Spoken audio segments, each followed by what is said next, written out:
The universe bends beneath your gaze.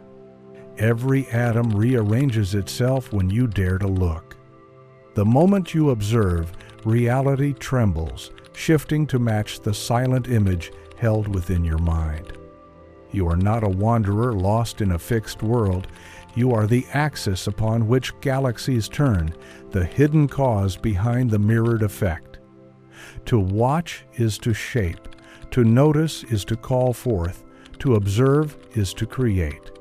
Stay until the end, and you will discover what sages whispered in temples of fire and what physicists only now stumble upon, that the seen is slave to the unseen, and the world you know is nothing more than the reflection of your gaze.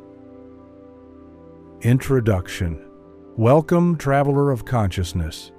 Step with me into a chamber of listening where silence itself glows like an eternal flame. You have entered not an audiobook, but a temple made of sound. Its walls are woven with rivers of light. Its floor is a mirror reflecting the sky.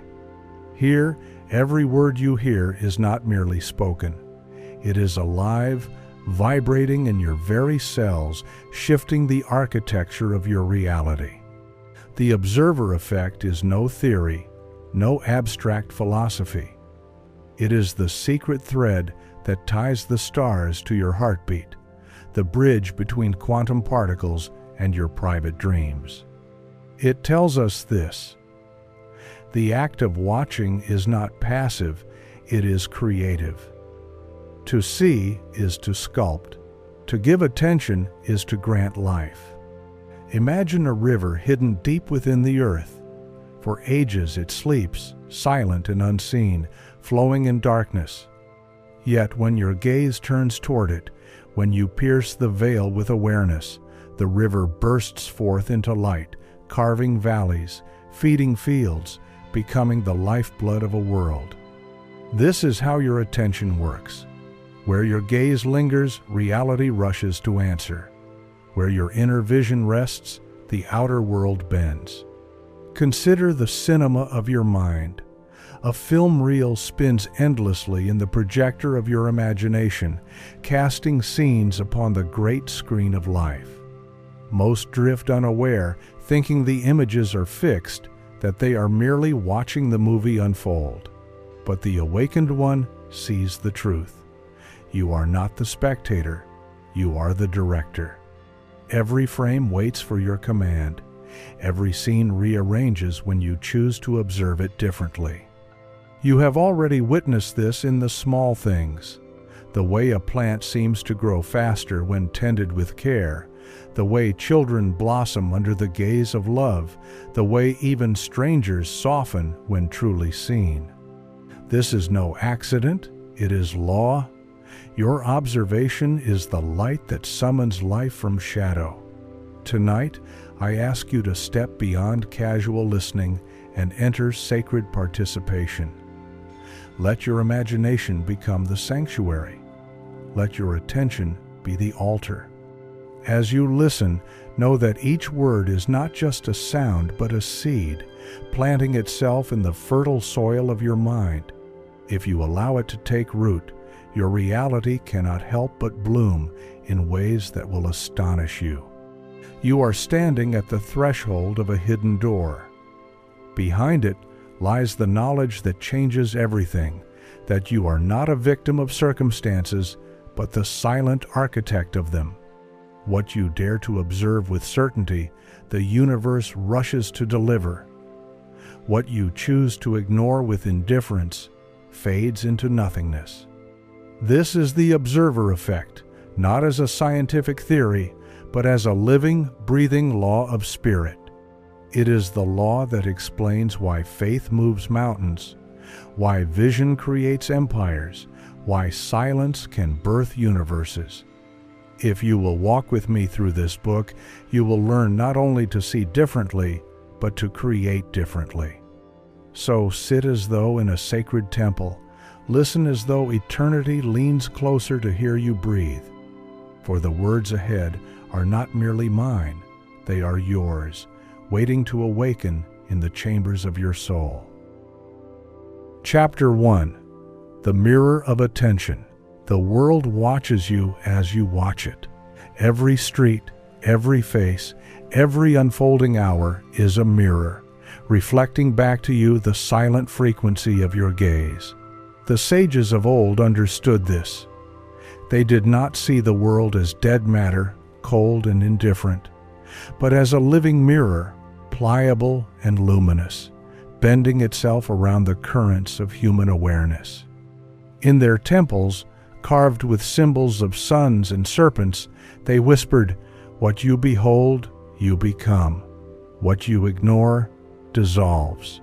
And now, centuries later, the physicists who study particles in hidden chambers have stumbled into the same realization that the observer changes the observed. The universe does not exist in a fixed state. It waits, fluid, uncertain, until someone dares to look. Only then does the wave collapse into form. Only then does the possibility become a fact. Yet, while scientists peer into the smallest atoms, the mystic turns inward. For what is true of electrons is true of your life. The moment you gaze upon a possibility with conviction, it begins to crystallize. The moment you hold an image steady within the temple of your mind, reality reshapes to match it. But most walk through life blind, not because their eyes are closed, but because their gaze is scattered. They watch with worry, and so they summon worry. They observe lack, and so they multiply it. They pay attention to fear, and so fear becomes their inheritance. What then is the secret? To awaken as the watcher who knows their power, to recognize that every glance is a prayer, every thought a brushstroke, every observation a command to the universe. To see with intention is to sculpt destiny. Picture this: a young artist in a small village painting by candlelight. His canvas is bare wood, his brush worn, his pigments made from crushed berries and clay. At first, his strokes are uncertain, messy, chaotic. The villagers laugh, calling him foolish. Yet the boy persists, not because his tools are strong, but because his gaze is unwavering. Night after night, he paints the same vision, a temple of light standing upon the hill, its pillars reaching toward the heavens. He sees it so often, so vividly, that it begins to haunt the villagers' dreams. And soon, brick by brick, stone by stone, that very temple rises upon the hill. The boy did not build it with his hands. He built it with his attention. So too with you. The vision you hold, again and again, is not idle fantasy. It is blueprint. It is command. Your world is the canvas, your observation the brush. Whether you use it with care or scatter it carelessly, the painting unfolds all the same. Do you not see the miracle? The universe does not ask you to push mountains, nor to wrestle with circumstance. It asks only this: that you dare to look upon the reality you desire with steady eyes, refusing to waver. That is enough. The unseen forces, the hidden rivers of time, will conspire to make it flesh. But there is danger here too, for observation is not neutral. If you look upon darkness, it multiplies. If you hold the image of betrayal, of sickness, of poverty, the mirror does not argue. It simply reflects. To watch in fear is to invite the very thing feared. To gaze with doubt is to sculpt a world of doubt. This is why the ancients called attention the golden coin. Spend it wisely, and you inherit kingdoms. Waste it, and you are left with ash. Perhaps you have already tasted this truth.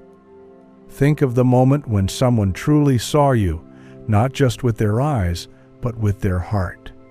Did you not feel yourself expanding as though something dormant had been awakened? Now consider the opposite. the times you were ignored, dismissed, unseen. Did the light not dim inside you as though part of your soul had withered? The world responds to you in the same way. It becomes radiant where you look with love. It becomes barren where you look with neglect. You may think the world is indifferent, but it is only mirroring the quality of your gaze. Here lies the sacred invitation to master your observation, not to drift as a spectator, but to rise as the director of life's cinema, to refuse to watch shadows and to turn your gaze toward light. For reality is not fixed, it is clay, and you are the sculptor. Sacred practice. Close your eyes. Breathe deeply, as though the air itself is holy. Now imagine a mirror before you, vast, luminous, endless. See your reflection not as you are, but as you long to be, radiant, whole, abundant, free. Hold this image gently, without strain, as though gazing upon a loved one. Whisper silently, "What I observe becomes." Do not rush. Linger in this vision until you feel the world around you begin to soften, as though matter itself is listening. When you open your eyes, carry this reflection with you. Watch it, guard it. For the more you observe, the faster it takes form. Chapter 2. The Gaze That Creates Worlds. To look is to give birth. Every glance carries within it the seed of creation. When your eyes fall upon a thing, not merely with sight, but with awareness, you breathe life into it. This is the hidden current running beneath every scripture, every mystical teaching, every experiment of the physicists who measure the trembling of particles. The world does not exist independent of your gaze. It waits, unformed, until you choose to look. This is why the mystics warned, "Guard your eyes, for they are the lamp of the soul." Not the physical eyes, but the deeper vision, the gaze of consciousness itself. What you look upon with inner attention will soon clothe itself in outer form. Consider the stars. For millennia, they were invisible in the day, drowned by the radiance of the Sunday. Yet when the first astronomers turned their instruments to the night sky, mapping the constellations with reverence, those lights became more than dots of fire. They became guides for sailors, calendars for kings, metaphors for poets. Why? Because they were observed. Because human attention lifted them from silent sparks into symbols of destiny. So too with the unseen possibilities in your life. They wait like stars at noon, hidden, silent, dismissed as nothing. Yet when you turn your gaze toward them, when you hold them with steady vision, they ignite. They guide you, they shape you, they draw entire worlds around you. This is the observer effect. It is not a theory, it is a law, and you are living it each moment, whether you know it or not. Imagine a woman sitting in a crowded cafe, her journal open, pen in hand. Around her, conversations murmur like rivers of distraction, yet her gaze is fixed on a single vision, the dream of a business that will one day change lives. She sketches ideas, plans, names. At first, it is only ink upon paper, but her attention, unyielding, daily, sacred, calls invisible forces to her aid. People appear, doors open, money flows. Years later, the cafe itself has vanished, but her dream stands tall, a living temple in the world.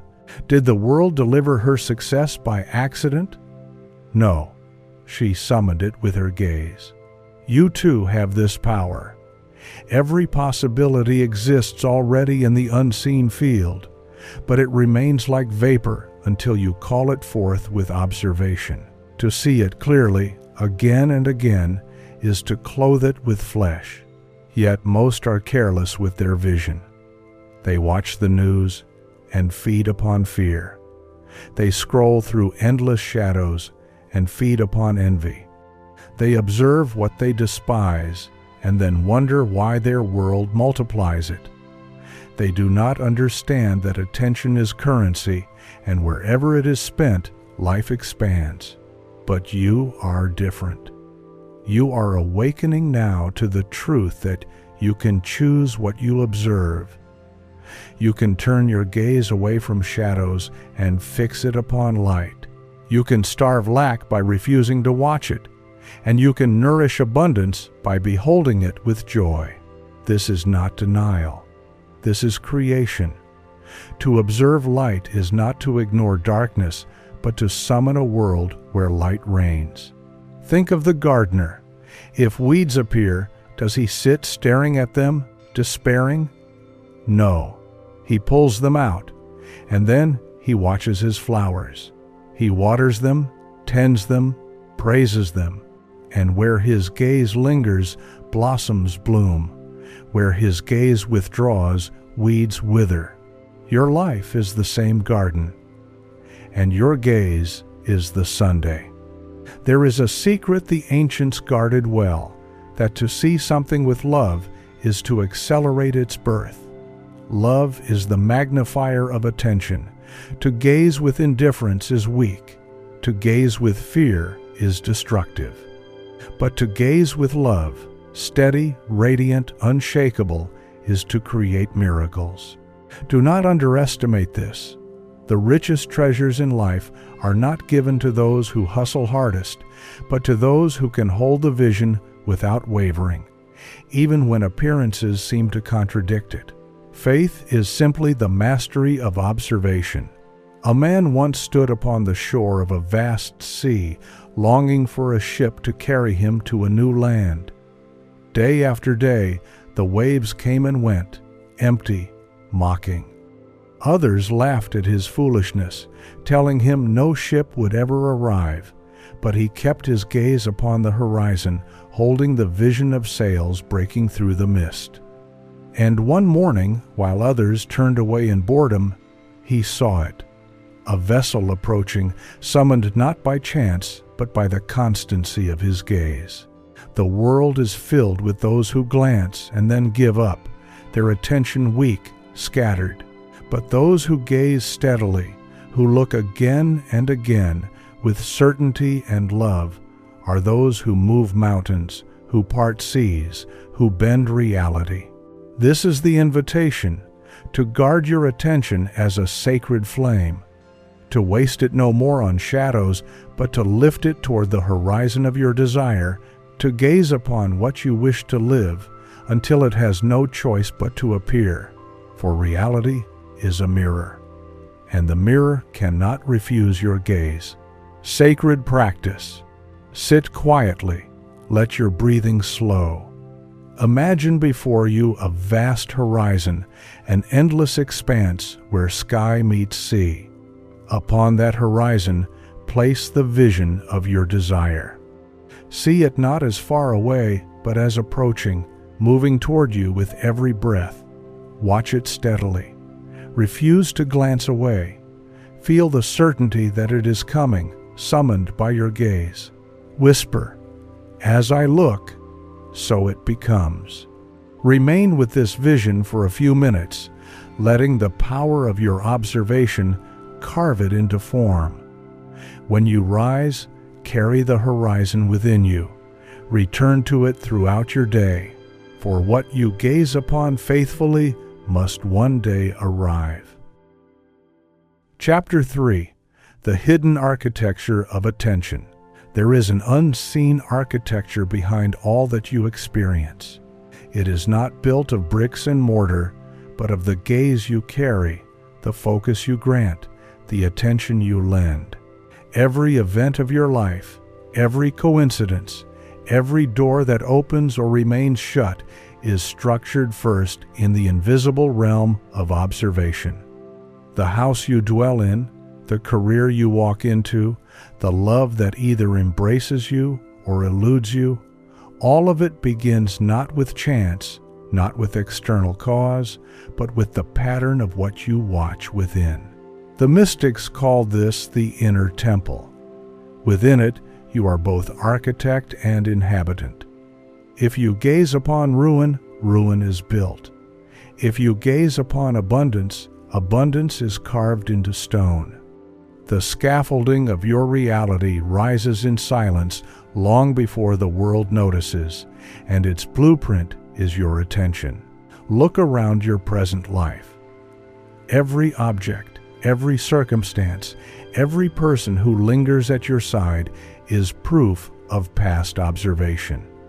Once, perhaps unconsciously, you watched these things, gave them the energy of your gaze, and life obeyed. The sorrow you carried was not random. It was a shadow you stared at too long. The joy you have now is no accident. It is a light you once dared to behold. This is difficult for many to accept, for it removes the veil of victimhood. It places the power squarely back in your hands. If reality is architecture and your attention is the builder, then you are responsible for the shape of your world. Yet in that responsibility lies liberation. For if you created unconsciously, then you may also create consciously. Think of a cathedral. In the heart of Europe stand vast temples, their arches rising like stone prayers toward the heavens. They were not built in a day, nor by accident. Each began as a vision in the mind of an architect who dared to see beyond rubble. Year after year, workers carved, lifted, placed stone upon stone, guided not by what stood before them, but by the invisible lines etched in parchment, the blueprint. So too with you. Your life is the cathedral, rising stone by stone, and the blueprint is nothing other than the steady vision you hold. You cannot escape it. If you observe lack, lack becomes your cathedral. If you observe abundance, abundance becomes your cathedral. The choice is not whether you will build, but what you will build. I once heard the story of a man who lived in a desert village. Each day, he stared at the barren horizon, watching dust storms and cracked earth. He told anyone who listened, "This land is cursed. Nothing grows here." And so, nothing did. But in the same village lived an elder who, each morning, walked to the edge of the desert and fixed his gaze upon the unseen river below. He closed his eyes and saw it clearly. Clear water flowing, trees bending with fruit, children laughing in shade. Decades passed.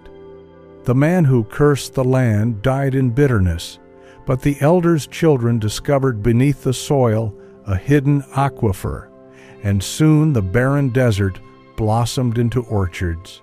Two men, same land, different gaze, two worlds. This is the power of observation. It is not a metaphor, it is literal. What you look upon becomes. Yet there is another layer to this mystery, the quality of your gaze. To glance lightly is not enough. To daydream without depth is weak. Creation bends to those who look with devotion, who see as though it were already real. The architect does not merely scribble vague lines. He details every arch, every window, every stone. Likewise, your gaze must be vivid, rich, precise. To observe with clarity is to lay foundations. And what of time? Many complain that they have observed faithfully, yet nothing changes. But recall the cathedral. Years pass before the spire pierces the sky. Does the builder despair because he cannot yet see the final tower? No. He trusts the blueprint, knowing every stone placed brings him closer. So too with you. Your vision may take time to rise, but rise it must if only you keep your gaze steady. Here is the paradox. The more certain your gaze, the faster reality bends. Doubt scatters the builders, halts construction, leaves the cathedral half-finished. But unwavering observation commands completion. Imagine a filmmaker standing on a set. Around him, chaos, cables, lights, half-built props. Yet he sees not chaos, but the finished film in his mind's eye. He holds the vision so clearly that actors, crew, even investors are pulled into his gaze. They work, sweat, build, not because they see the final picture yet, but because he does. And when the film finally premieres, the world marvels. But he knows it was inevitable, for he had already watched it long before it existed. You too are such a filmmaker. The set of your life may appear chaotic, props may be missing, scenes may seem delayed. But if you hold the vision steady, if you gaze upon the finished film in the quiet theater of your mind, the world cannot help but bend until the scene matches. Understand this. The universe has no resistance to your observation. It does not argue, it does not refuse, it mirrors. If your gaze is fractured, the mirror reflects fragments. If your gaze is whole, the mirror reflects wholeness. So guard your gaze. Refuse to lend it to gossip, to fear, to doubt. Each glance is a brick, and every brick matters. Build not haphazardly, but with sacred care, for soon what you observe within will surround you without. Sacred practice. Close your eyes. Imagine yourself as an architect standing before a vast blueprint. This blueprint is your life. See the outlines of the experiences you desire. The home, the relationships, the freedom, the abundance. With every breath, trace the lines more clearly. See details emerge. Colors, textures, sensations. Whisper silently, "As I gaze, I build." Now open your inner eyes wider. Walk inside the cathedral you are creating. Run your hand along its walls. Feel the solidity of what once was only vision. Linger here, not as a dreamer, but as a builder surveying his work. When you open your eyes, carry this certainty with you. The construction is already underway. Chapter 4. The frequency of your gaze. Every act of observation carries a frequency. It is not only what you look upon, but how you look. For the gaze is not a neutral beam of light. It is charged, alive, humming with intention. To look with fear is to cast a trembling frequency into the mirror of reality. To look with love is to send a golden current that rearranges the world into beauty. To look with indifference is to scatter the signal, and reality, unsure of what to reflect, returns only confusion. The mystics knew this. They spoke of the eye single, the gaze purified of doubt, filled with light. Such a gaze, they said, makes the whole body luminous. Not the body of flesh alone, but the body of life itself, the outer world that is but an extension of you. You may already sense this truth. Have you not felt the difference when someone looks upon you with suspicion versus when they look with trust? The eyes carry more than sight, they carry frequency. And your world is no different. It responds not only to the fact that you observe, but to the frequency with which you observe it. Imagine two farmers. Both stand upon the same land, gazing at their fields. One watches with dread, expecting drought. His gaze is sharp, anxious, filled with fear. The other watches with reverence, expecting rain. His gaze is calm, warm, filled with certainty. When the rains come, who gathers abundance?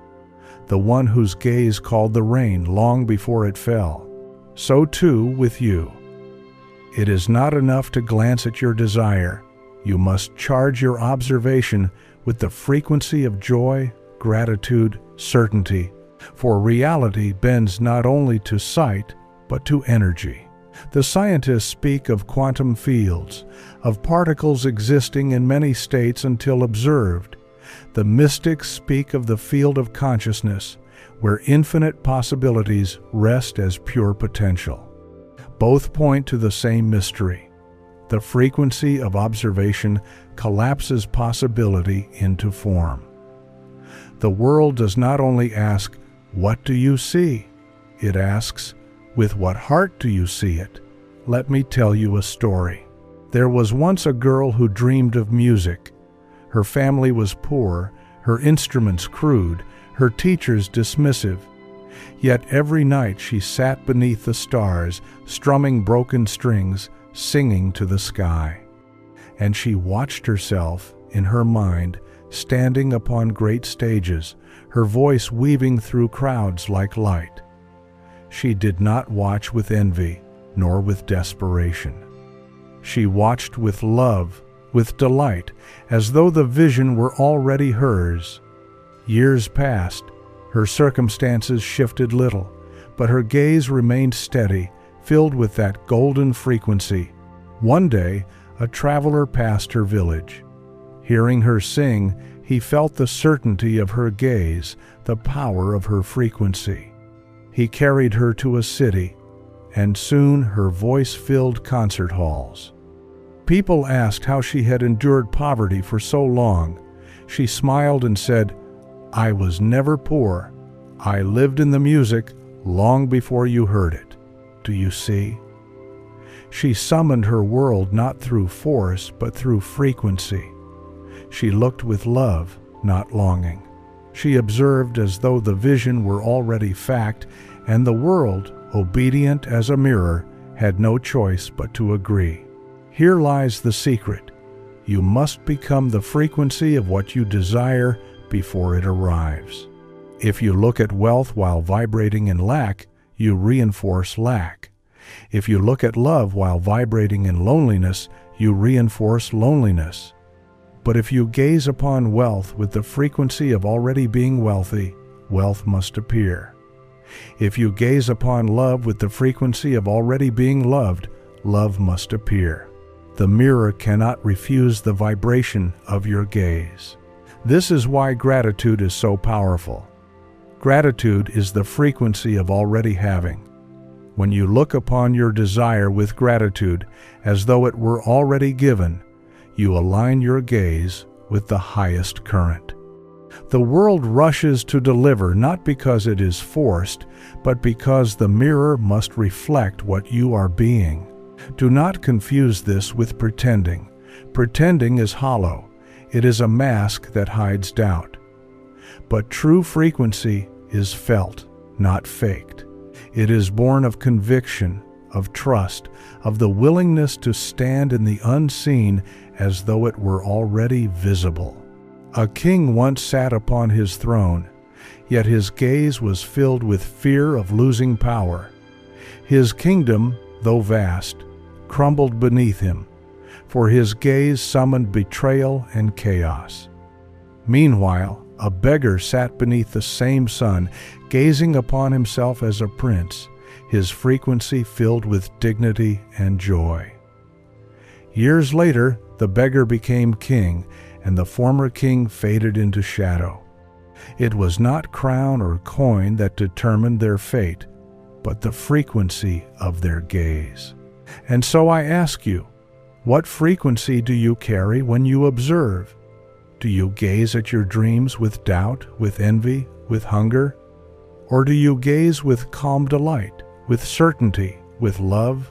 The universe does not reward effort as much as it rewards frequency. For effort without alignment is wasted motion, while frequency without strain bends reality effortlessly. This is why sages could stand still and part seas, why prophets could speak and watch empires fall, why saints could gaze upon the sick and summon healing. Their gaze carried the frequency of certainty, and you are no different.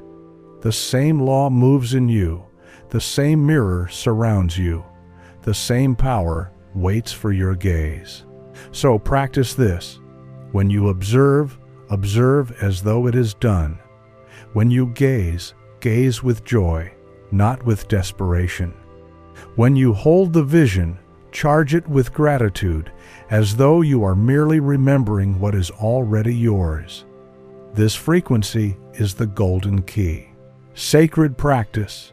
Sit quietly. Place your hand over your heart. Close your eyes. Imagine the desire you hold most dearly, not far away, but here, now. Feel it as though it is already yours. Let gratitude rise, warm and steady, filling your chest. Whisper, "I see it, and it is done." Hold this frequency for as long as you can. If doubt arises, do not fight it. Simply return to gratitude. Each time you do, you strengthen the current. Each time you look with love, the mirror reflects more clearly. When you open your eyes, carry this frequency into every glance, every thought, every moment of observation. Let your gaze hum with the energy of already having, for soon the world will rearrange to match. Chapter 5. The Power of the Unwavering Watcher. To waver is to scatter the seed. To watch with constancy is to summon worlds. Most look once at their desire, then turn away. They glimpse the vision for a heartbeat, but the moment reality contradicts it, their gaze falters. They scatter their attention across fear, across lack, across doubt, and so their seed, though planted, never roots. But the one who holds steady, who watches without wavering, who gazes as though the vision is already alive, this one bends the universe. The mystics knew this. They spoke of the single eye, the lamp that fills the body with light. They spoke of faith not as hope, not as begging, but as unwavering sight. Faith, they whispered, is the refusal to look away. Consider the Sunday. It does not flicker in and out of the sky, glancing upon the earth one moment, abandoning it the next. No, its steady gaze warms oceans, ripens harvests, summons life from soil. If the sun wavered, the earth would wither. So too with your attention. If it flickers, your world withers. If it shines steadily, your world flourishes. There was once a merchant who dreamed of building a great caravan route across the desert. The sands were harsh, the winds cruel. Many mocked him, saying, "No man could cross such endless emptiness." Yet each morning he walked to the edge of the desert and stared across the horizon. Day after day, year after year, he gazed. While others saw only heat and danger, he saw camels moving in long processions, tents rising in oases, gold passing from city to city. Decades later, the caravan route stood as the artery of empires. And when asked how he endured ridicule, the merchant said, "I simply kept looking until the world obeyed." This is the secret, not force, but steadiness. The world obeys not the frantic glance, but the unwavering watch. Do not be deceived by appearances. The seed beneath the soil looks dead until the day it breaks forth. The foundation of the cathedral looks like rubble until the spire pierces the sky. If you withdraw your gaze too soon, you abandon the miracle. But if you hold steady, the invisible builders continue their work until the vision becomes flesh. The danger of wavering is subtle. You may not notice it at first. A flicker of doubt, a glance toward fear, a sigh of impatience, and already the mirror shifts. Like a river diverted by a small stone, the flow of creation bends away. But when your gaze is constant, even small stones are swept aside by the current of your certainty. The scientists speak of wave collapse, how particles exist as potential until observed. But what they do not see is the power of steady observation. To glance once is to collapse a moment. To gaze steadily is to collapse destiny. Have you ever watched a sculptor? He does not strike marble randomly. He sees the statue within and refuses to look away until it emerges. Blow after blow, he holds the vision steady. His eyes never forget the form, and though to others the stone looks rough, to him it is already complete. His gaze summons the hidden figure. You must become such a sculptor with your life. Hold the vision until the marble of circumstance cracks and reveals what you already see. Do not look away. Do not doubt. Your observation is the chisel. Your constancy is the hand. I recall the story of a woman who prayed for her child's healing. The doctors shook their heads, friends whispered of despair. But she refused to see death. Night after night she sat beside the bed, gazing upon her son not as weak, but as whole. She told him stories of running, of laughter, of life. Her eyes never faltered. Months later, the boy rose, healed. The doctors called it a miracle. She called it vision. And what of you? What vision do you carry that demands constancy? What dream have you planted that waits for your unwavering gaze? Understand, wavering is natural to the untrained. The world will test your steadiness with delay, with contradiction, with appearances that scream, "It is impossible." But the awakened one knows these are illusions, shadows meant to distract. The cathedral is rising, though you cannot yet see its spire. The seed is sprouting, though the soil hides it. The film is unfolding, though the set looks chaotic. Hold steady, refuse to look away, for the world cannot deny the gaze that does not waver. And here lies another mystery. The longer you hold the vision, the more it begins to hold you. At first you watch the image, but in time the image watches you, shaping your steps, guiding your choices, pulling you toward itself. What once felt like effort becomes inevitability. The vision becomes magnet, and you, its vessel. This is why prophets could declare the future with certainty. They saw it so clearly, so steadily, that the vision itself began to weave history around them. They did not guess. They watched. Do not think yourself unworthy of this. The same law moves in you. It does not favor prophets over farmers, kings over beggars. The mirror does not choose, it only reflects. If you gaze steadily, you too summon destiny. So practice constancy. If fear whispers, let your gaze remain upon light. If delay tempts, let your gaze remain upon certainty. If doubt mocks, let your gaze remain upon vision. For the world cannot resist the one who refuses to look away. Sacred practice. Sit quietly. Imagine before you a candle flame. This flame is your vision.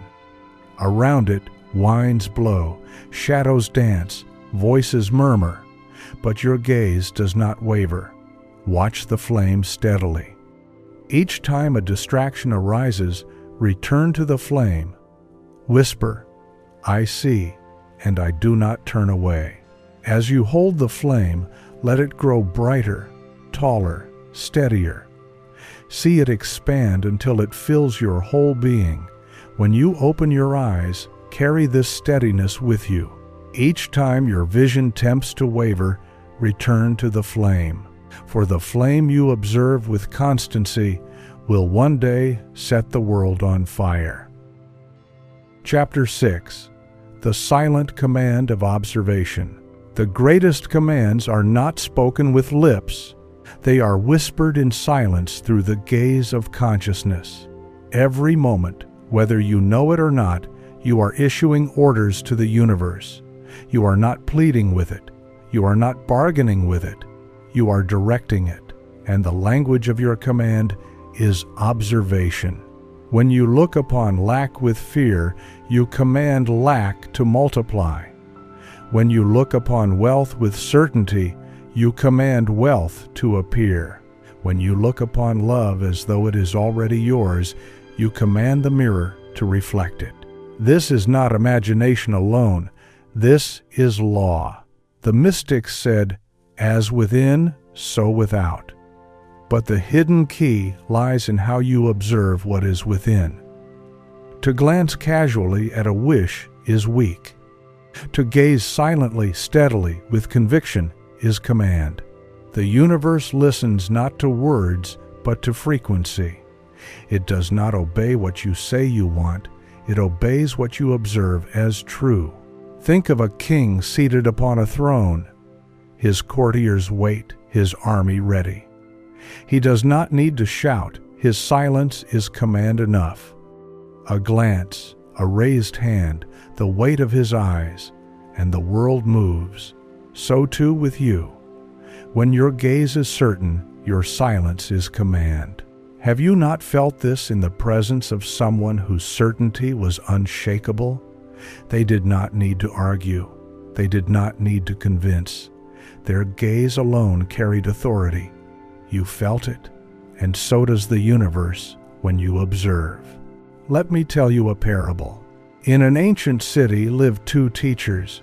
One filled the air with endless speeches, urging his students to believe, to hope, to strive.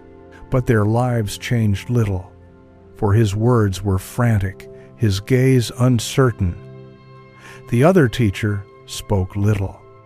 Instead, he would sit in silence, eyes closed, beholding each student in his imagination as radiant, wise, fulfilled. And as the months passed, his students blossomed, their lives transformed. They said it was a miracle. But it was no miracle. It was observation. The silent gaze is the true prayer. The steady vision is the true command. This is why the prophets withdrew into caves, why sages meditated in stillness, why saints closed their eyes. They were not fleeing the world, they were commanding it.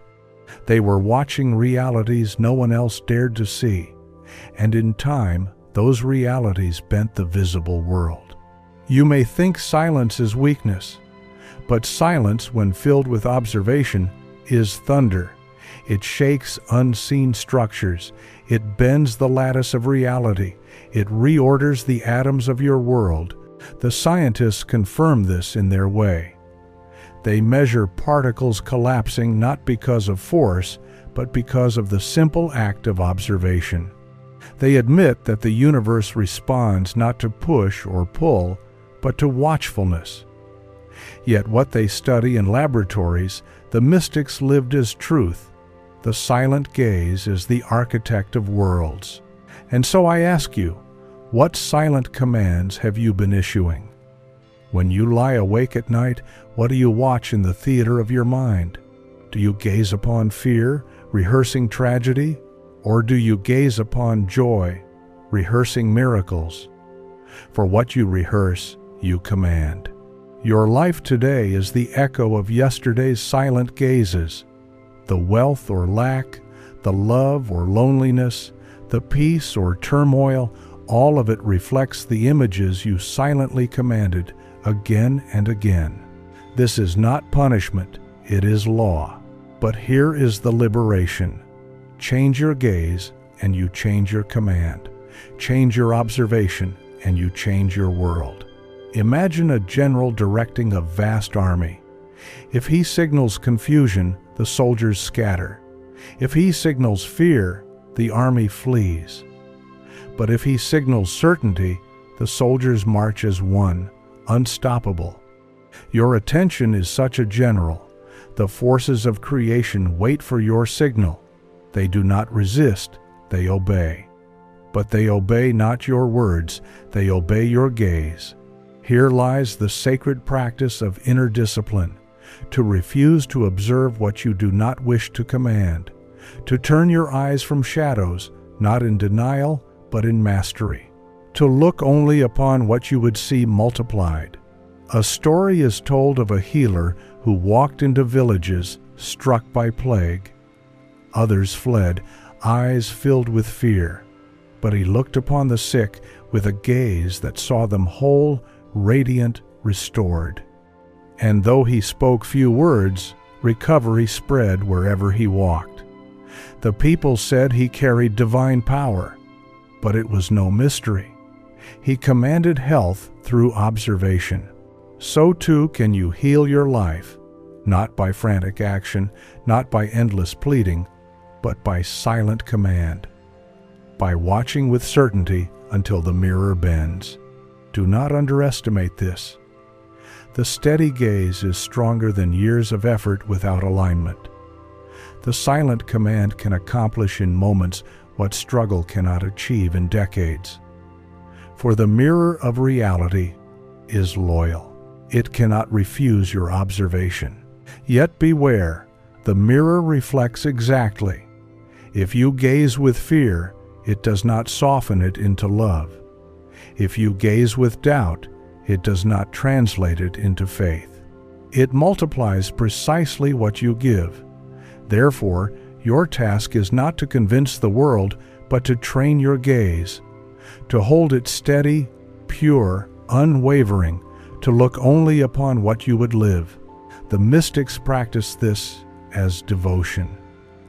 They would sit for hours gazing inward at the vision of God within until the outer world became luminous. You need not retreat to caves.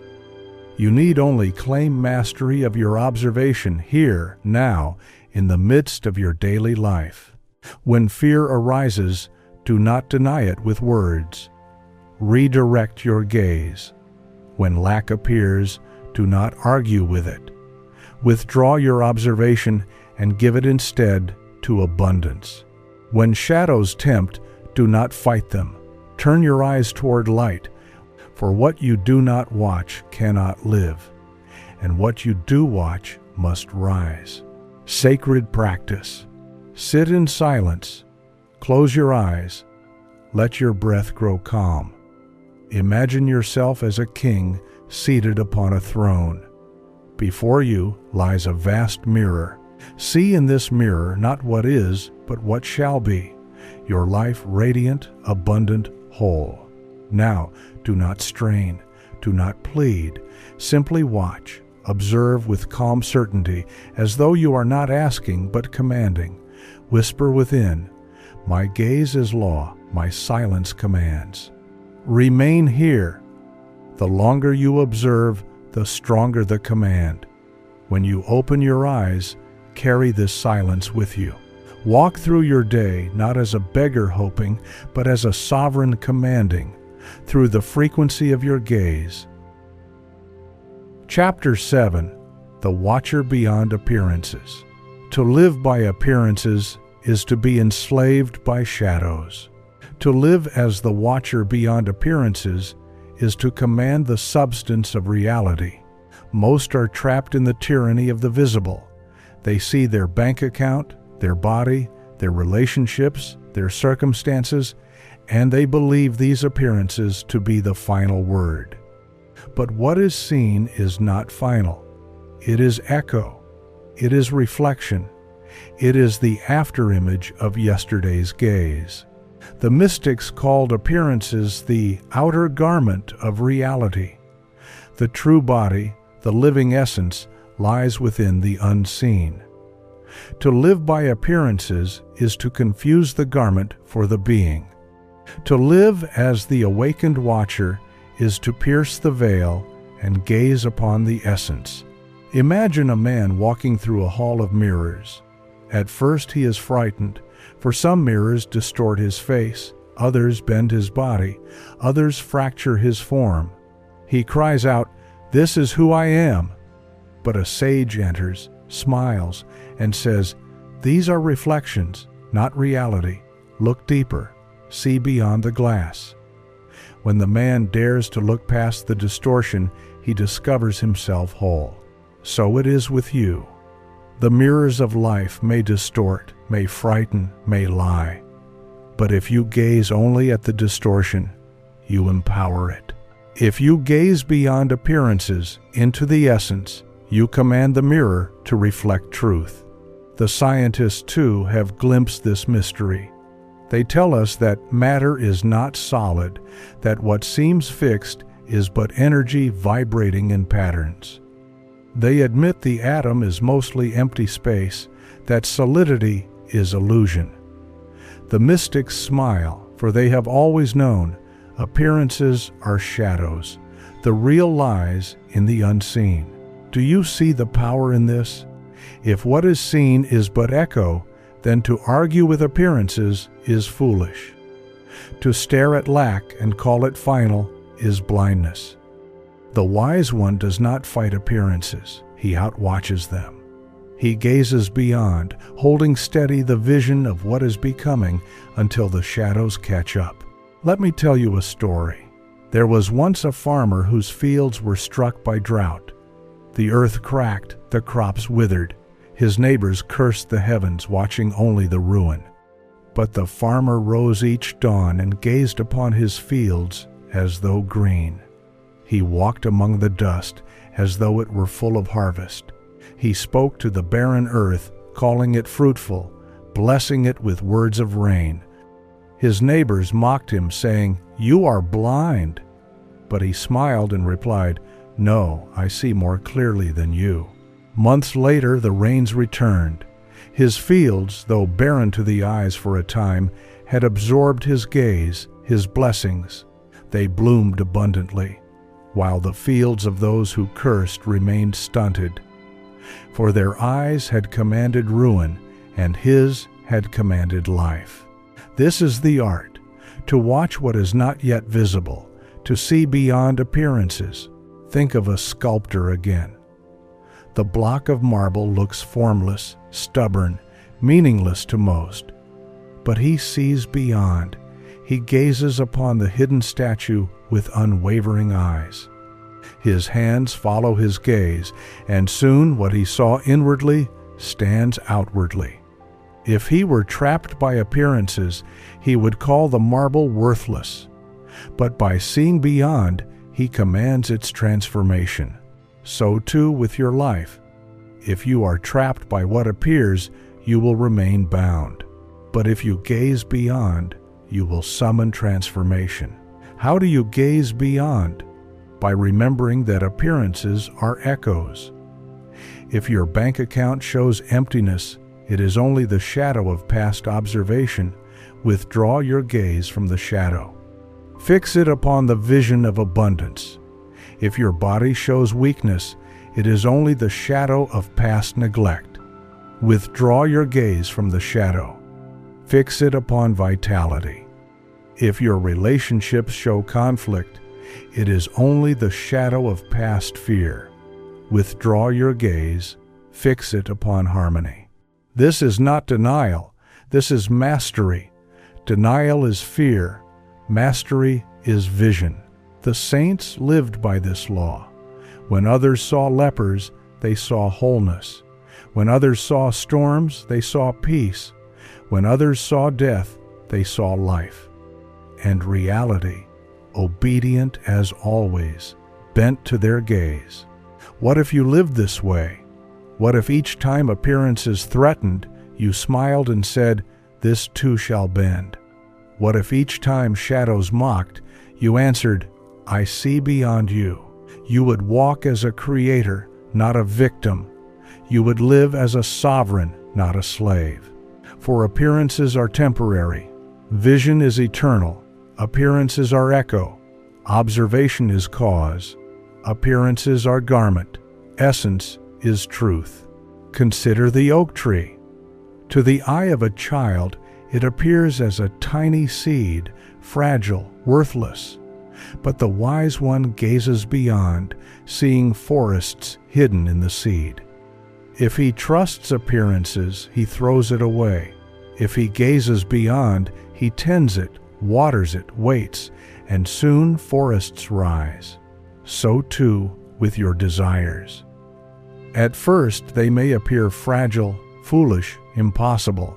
But if you gaze beyond appearances, if you hold them as already whole, the forest must rise. This is why patience is power. Not the patience of resignation, but the patience of vision. The patience of one who gazes beyond, knowing the seed is already tree, the vision already fact, the unseen already substance.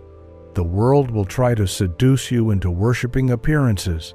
It will flash lack, delay, contradiction. But you must refuse. You must answer with silence, with certainty, with the calm gaze of one who knows, for the mirror is slow, but it cannot resist. Hear me. Appearances cannot defy the steady gaze. They may delay, they may wobble, but they must yield. Sacred practice. Close your eyes. Imagine before you a mirror filled with shadows, images of lack, fear, contradiction. Do not fight them. Do not argue.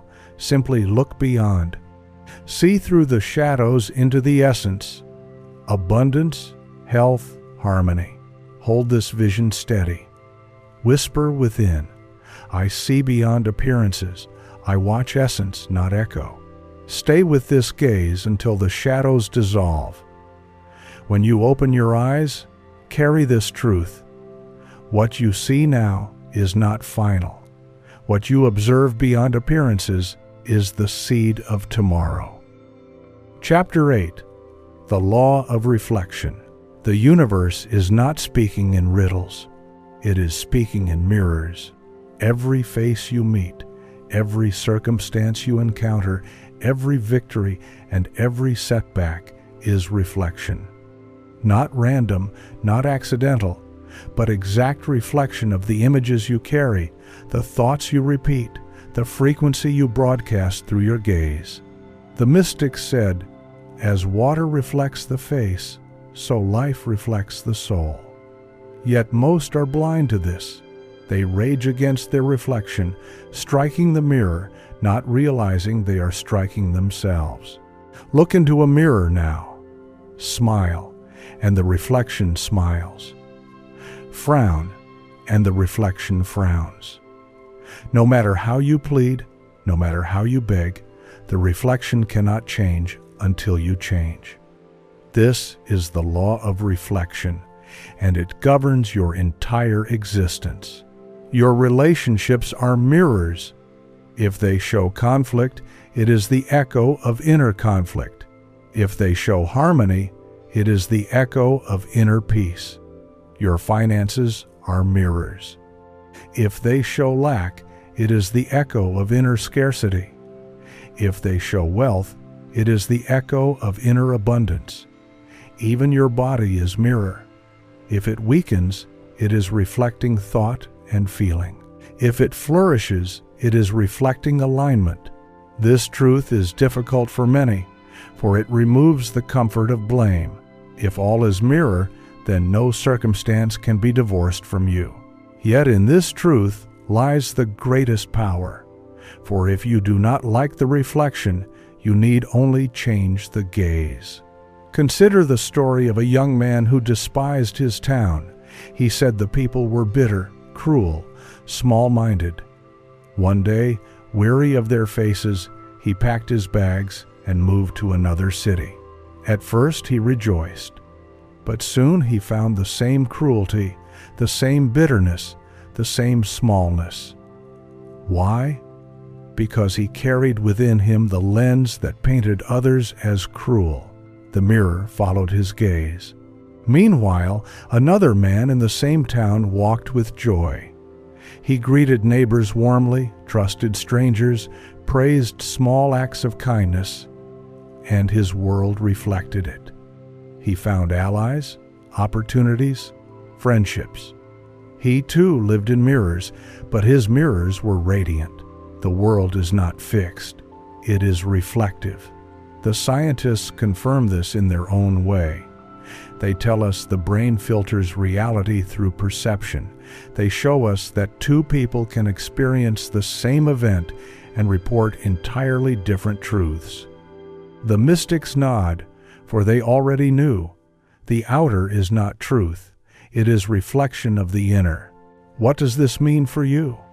It means mastery lies not in fighting circumstances, but in shifting vision. If you wish the mirror to smile, you must smile first. If you wish the reflection to show abundance, you must observe abundance within. If you wish the reflection to show love, you must behold yourself as love. You may protest, but the mirror shows me lack now. Yes, but that lack is yesterday's gaze. Today you can look differently. Today you can plant a new image. And though it may take time for the reflection to catch up, it must. For the law of reflection cannot fail. Let me give you another story. There was a woman who longed for love. Every relationship she entered ended in betrayal. She cursed men, cursed fate, cursed herself. One day, an elder told her, "Look into your mirror." She asked, "What mirror?" The elder said, "Your heart. You watch yourself as unworthy, and so the world must reflect unworthiness." The woman wept, but she began a new practice. Each morning she stood before the mirror and whispered, "I am worthy of love. I am already loved."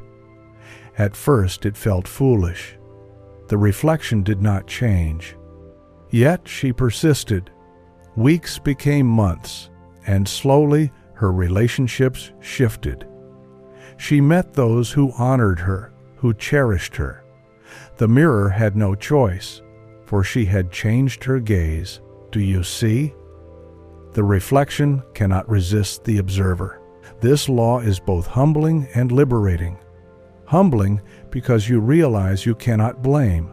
Liberating because you realize you can always transform. Think of a lake at dawn. If the water is still, it reflects the sky perfectly. If the water is stirred, the reflection is broken. Your inner world is that water. The calmer, clearer your inner gaze, the more faithfully life reflects beauty. If you are restless, chaotic, fearful, the mirror ripples with distortion, but still it reflects you. Always you. And here lies the secret. To master the law of reflection, master your inner gaze. Do not demand the mirror change first. Change yourself, change your vision, the mirror will follow. This is why forgiveness is so powerful. To forgive is not to excuse, it is to cleanse the mirror. When you release resentment, the reflection shifts. When you bless where you once cursed, the mirror brightens. This is why gratitude transforms lives. Gratitude is the gaze that sees beauty even in imperfection. It polishes the mirror until it gleams. And soon, the reflection grows more beautiful to match. The mystics lived this truth with reverence. They saw the whole world as a mirror of God, reflecting back their own frequency. When they beheld light, the mirror became luminous. When they beheld love, the mirror overflowed with grace. And so they lived in paradise, even when appearances said otherwise. You too can live this way. You too can polish the mirror. You too can transform reflection by transforming gaze. Ask yourself now, what reflection in your life displeases you? Is it money? Is it love? Is it health? Then stop fighting the mirror. Stop cursing it. Look instead at what image you are carrying, what gaze you are holding. Change it, nourish it, watch it. And soon the mirror must bend. Sacred practice. Stand before a mirror. Look into your own eyes. At first, you may see only the reflection of today. Tiredness, fear, lack. Do not resist it. Smile gently. And then, with steady gaze, begin to speak. You are worthy, you are abundant, you are loved, you are whole. Watch as your face softens, as light flickers in your eyes. Hold this gaze longer than feels comfortable. Do not look away. Do not rush. Now close your eyes. See not the reflection of today, but the reflection of tomorrow, the self you long to be. See them radiant, strong, fulfilled. When you open your eyes again, know this: the mirror is catching up. The reflection will follow. Whisper once more, life reflects me, and I choose what I see. Chapter 9. The Eye That Shapes Destiny. There is an ancient truth whispered in temples and echoed in laboratories. The eye does not merely see, it shapes. Destiny is not carved in stone, it is carved in sight. The paths you call fate are nothing more than lines you have gazed upon long enough to harden. What you keep watching becomes inevitable. What you refuse to observe dissolves into mist. The mystics called this the law of vision. They taught that every man and woman walks with an inner eye, and whichever horizon this eye fixes upon becomes the road they travel. Few understand this. Most believe destiny falls upon them like rain, random and unchosen. But the awakened know the rain falls where the gaze commands. Picture a traveler standing at a crossroads. To his left, a path winds through darkness. To his right, a road glitters with light. Before him, a third way rises steep and mountainous. Which does he take? The one he keeps gazing upon. His feet cannot help but follow his eyes. This is destiny, not a prison, but a reflection of sight. You have seen this in small ways. The one who gazes constantly upon sickness begins to manifest it. The one who gazes constantly upon failure walks into it. The one who gazes constantly upon wealth, opportunity, and joy finds doors swinging open. It is not luck, it is law. There is a story told of a boy in a fishing village. He stared each day at the horizon, watching ships vanish beyond it. His friends laughed, saying, "Why do you waste your gaze? No ship sails for us." But he answered, "I will one day see new lands." Years passed. He studied the sea, learned the stars, built a small boat. And one morning, while the village still slept, he sailed beyond the horizon he had gazed upon all his life. He returned years later, carrying treasures, knowledge, wonders. His friends asked, "How did you find courage?" He said, "I simply kept looking until my body followed." Destiny bends towards sight. The scientists too whisper of this. They speak of reticular activation, the filter in the brain that selects from infinite data only what the eye expects to see. They say you notice not reality in full, but fragments aligned with your gaze. The mystics smile, for they knew your inner sight writes your fate. This means you are never trapped. Even if today's road seems harsh, you may lift your eyes. You may gaze upon a new horizon. At first, nothing shifts. But keep watching, and soon the world rearranges, drawing you toward what you now behold. The danger is subtle. Many gaze upon desire briefly, then return to watching fear. They fix their eyes on abundance in meditation, but throughout the day, they watch lack. They glimpse love in dreams, but in waking, they watch rejection. Their gaze is fractured, and so destiny is fractured. The awakened practice constancy. They choose their horizon and refuse to look away. They know the feet must follow the eyes, and the world must mirror the gaze. Do you remember the parable of Lot's wife, who looked back? Her body frozen to salt because her gaze turned backward. This is the secret hidden in myth. To look back is to be trapped. To look forward steadily is to be free. There was once a prisoner who sat in chains, condemned unjustly. Each day he closed his eyes and watched himself walking free in fields of light.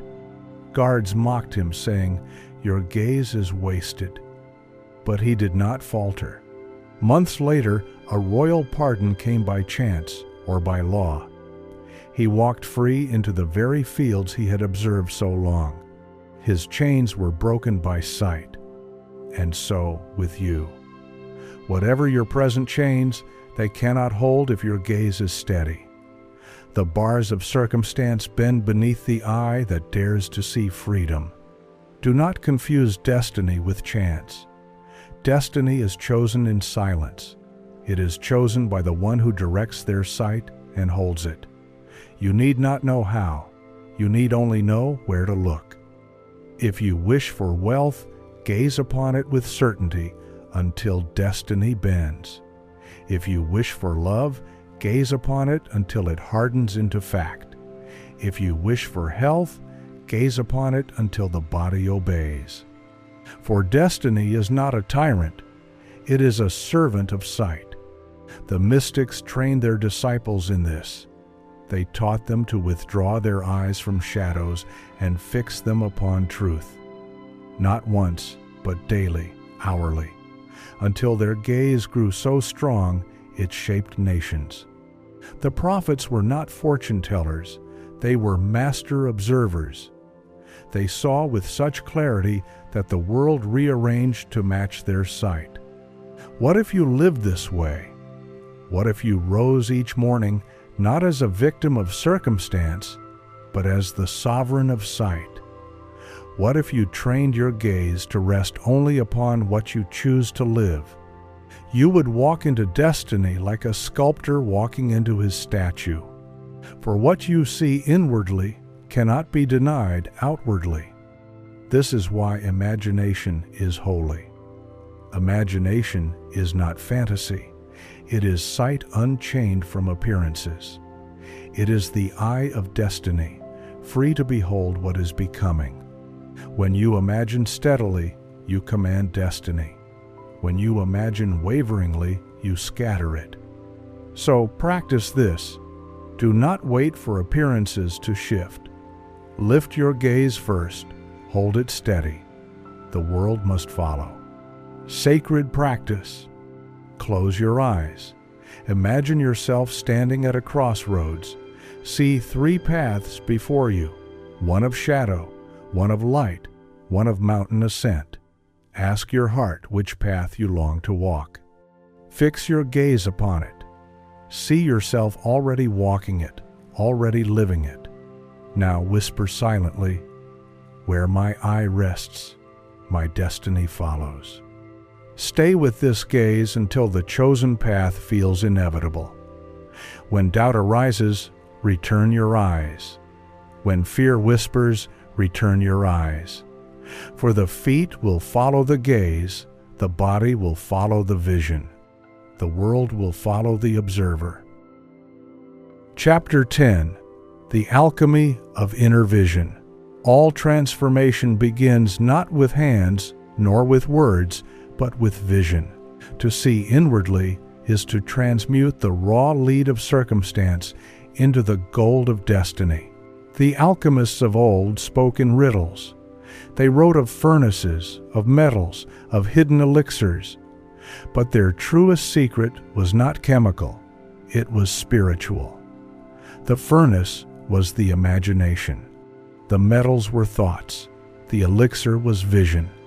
They understood that whoever masters inner sight turns poverty into wealth, sorrow into joy, darkness into light. This is the alchemy of observation. The world is raw matter. Your gaze is the fire. Most live as blind alchemists. They burn their fire upon shadows, fear, doubt, resentment, and wonder why their world grows heavy and leaden. But the awakened learn to turn their gaze toward what is luminous. They heat their inner vision until the outer world glows.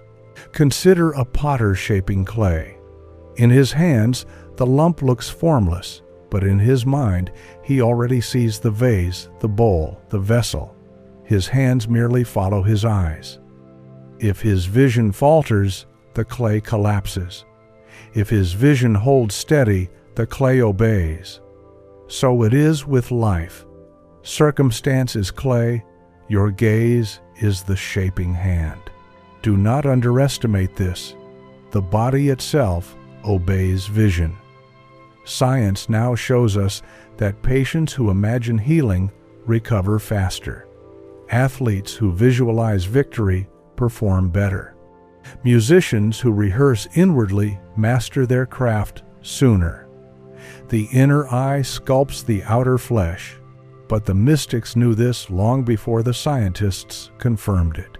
They told stories of prophets who closed their eyes to famine and opened them to feast, who closed their eyes to sickness and opened them to wholeness, who closed their eyes to chains and opened them to freedom. Their power lay not in denial, but in vision. They saw what others dared not, and so the mirror of life had no choice but to reflect it. There was once a mason who built bridges. Each river he approached seemed uncrossable, its currents violent, its banks steep. Others despaired, saying, "No road can be made here." But the mason closed his eyes and saw the bridge already standing, arching with strength across the waters. He would then begin, stone by stone, guided not by sight of the river, but by sight of the completed bridge. And always the bridge rose. His townspeople called him lucky, but he knew the truth. The bridge existed first in vision, then in stone. This is the alchemy of inner vision, to see not what is, but what shall be, and to hold that sight until the world bends. The challenge lies in persistence. Anyone can imagine for a moment, but the alchemist holds the image long after appearances contradict it. He gazes at the golden statue hidden in the stone until the stone dissolves. Perhaps your life now feels heavy, leaden, the finances scarce, the relationships fractured, the body weary. But hear this, these are not facts. They are metals waiting for transmutation. They are the raw ore of your becoming. The fire of your gaze can refine them. Lift your eyes inward. See the wealth already flowing. See the love already blossoming. See the health already glowing. Not someday, now. Let the vision be so vivid, so steady, that your heart warms as though it were already true. This is the furnace. This is the gold. A woman once lived in a crowded slum, walls crumbling, streets dirty. Each evening her neighbors sat in despair, staring at the ruins. But she closed her eyes and saw gardens, fountains, laughter. She planted flowers in broken pots, painted colors on peeling walls, sang songs in alleys. At first, they mocked her, but slowly others caught her vision. They too planted, painted, sang. Years later, the slum had transformed into a community alive with beauty. Outsiders called it miracle. She called it vision. Do you see? Alchemy is not fantasy. It is law. The world reshapes itself according to the eye that dares to see beyond ruin.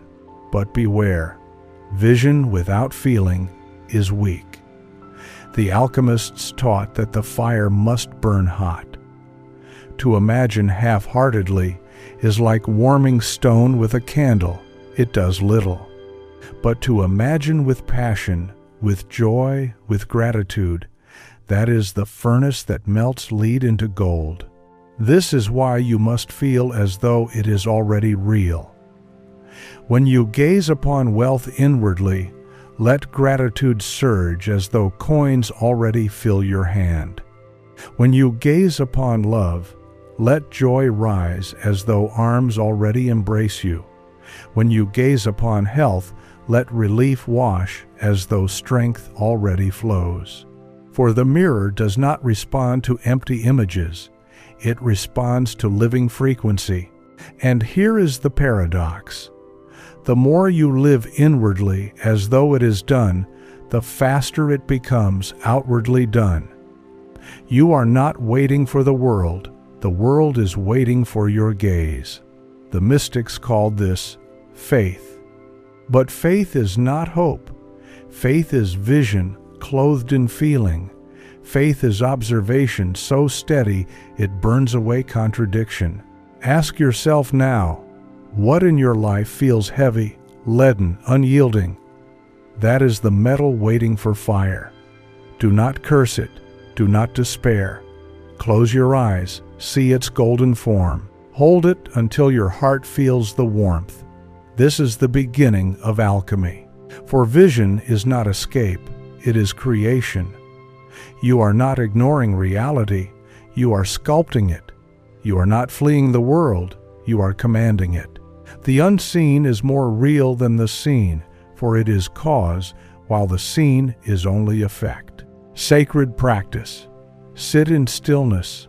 Breathe deeply. Imagine in your hands a lump of heavy metal, cold, gray, resistant. This represents any circumstance in your life that feels hard or impossible. Now, close your eyes and place it into the furnace of your imagination. Chapter 11.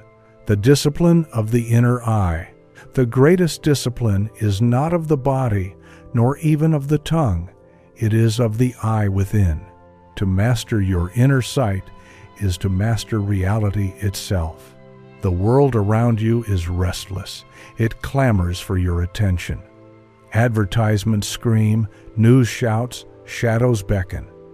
And most people scatter their gaze like coins thrown in a storm, never realizing they are spending the very currency of creation.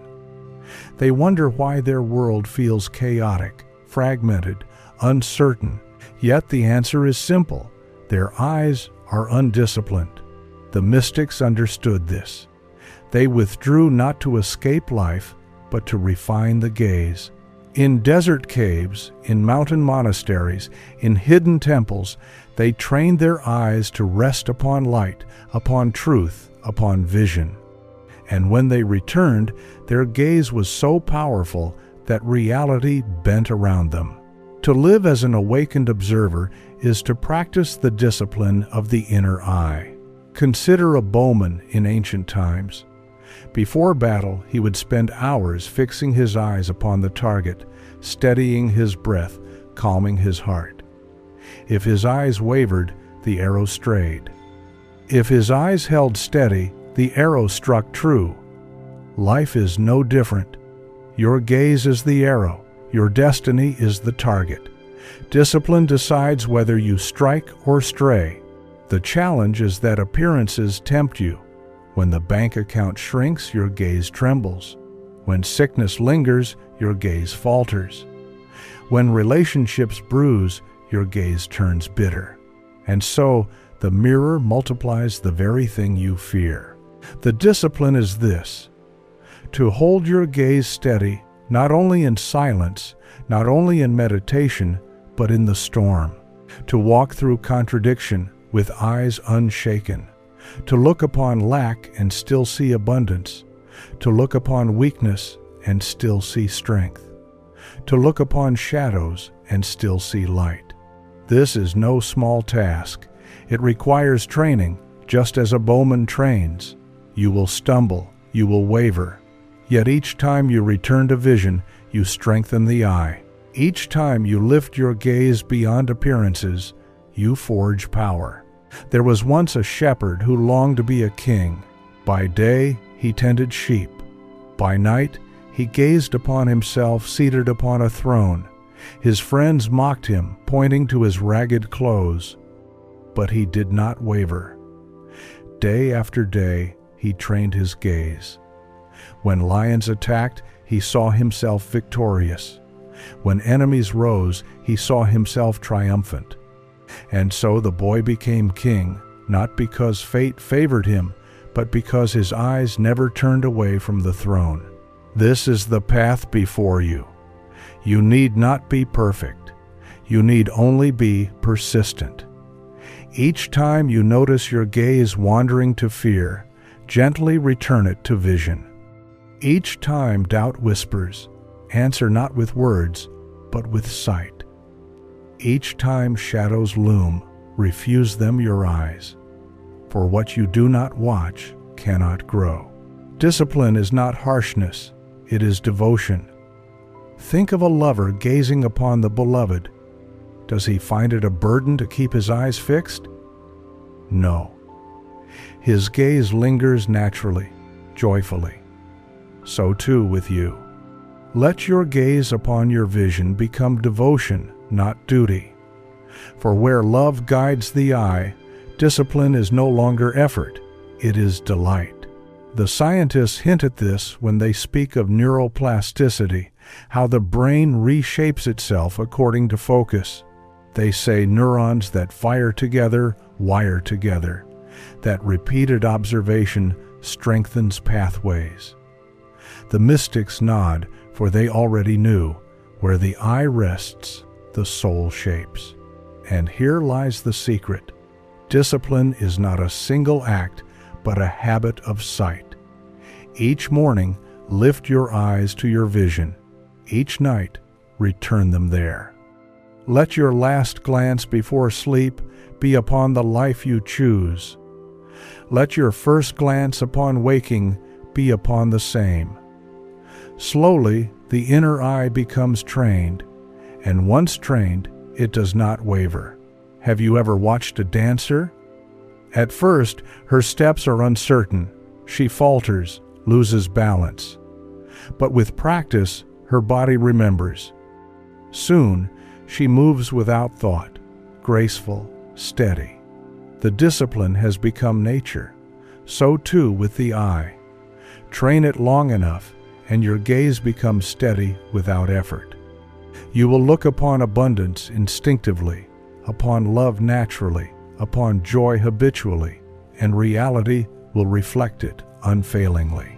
There was once a monk who tended a garden. Weeds grew constantly, no matter how often he pulled them.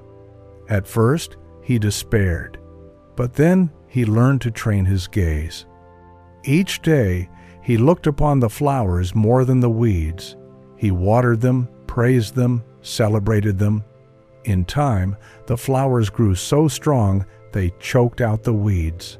The monk smiled, for he knew he had not merely pulled weeds, he had disciplined his eyes.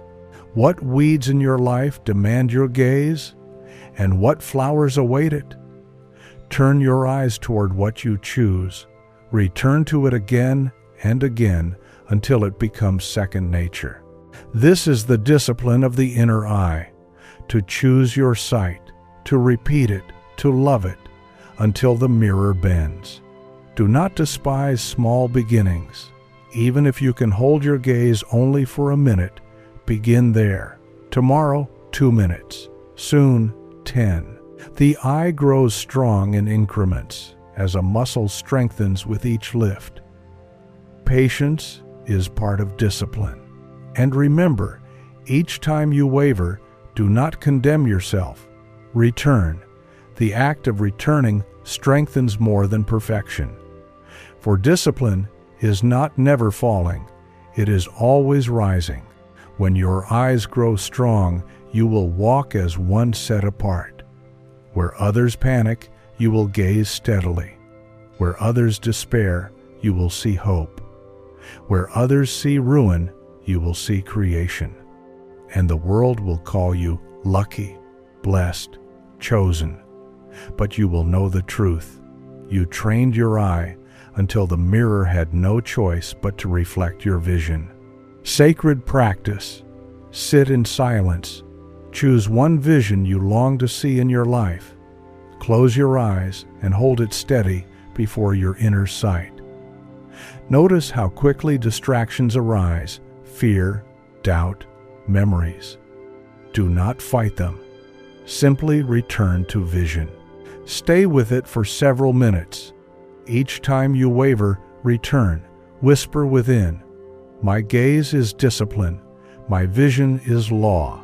Practice this daily. Extend the time. Let the inner eye grow strong. For soon the mirror will bend, and your discipline will become destiny. Chapter 12.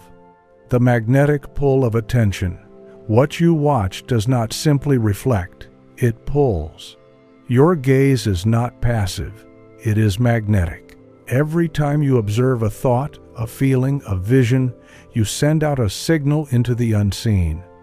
That signal becomes a current, and that current draws to you people, places, and events aligned with your observation.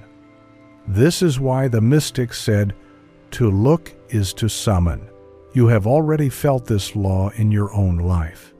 Think of the days you dwelled on fear. Did not more reasons to fear appear? Think of the days you watched gratitude closely. Did not blessings arrive swiftly? The world is not random, it is magnetic, and your attention is the lodestone. Imagine a great compass hidden in your chest. Wherever your inner eye looks, the needle points. The field around you bends. Circumstances align. Strangers appear. Doors open or close. You are walking not in chaos, but in an ordered dance shaped by the magnetism of your gaze. The scientists describe this as frequency, resonance. They tell us that like attracts like, that vibrations seek harmony. But the mystics knew this long before. Your attention is frequency embodied. Whatever you observe becomes magnetized to you. There was once a merchant who longed for riches, but his gaze was always on poverty, on debts, on losses, on fears. And though he worked tirelessly, poverty followed him like a shadow. His neighbor, a farmer with little land, gazed daily upon abundance, on full barns, on fertile fields, on plenty. And though his land was small, opportunities flowed to him. Traders sought him. His fields multiplied. The merchant asked, "Why are you lucky while I labor?" The farmer smiled and said, "Because my eyes do the work before my hands." This is the mystery. Your gaze works before your hands. You can toil endlessly, but if your attention is fixed on lack, lack is magnetized. You can move mountains of effort, but if your gaze is filled with fear, fear multiplies. Meanwhile, the one who gazes upon abundance attracts it even in stillness, for the world bends to observation, not exertion. This does not mean action is useless. It means action without aligned observation is wasted. True power is when gaze and action align. Then the smallest effort produces miracles, for the field itself is moving with you. Consider the story of a woman who dreamed of healing the sick. She studied medicine, labored in hospitals, but despair filled her, for sickness seemed endless. One day a teacher said, "Do not gaze upon sickness, gaze upon wholeness. See them well before they are well." She practiced.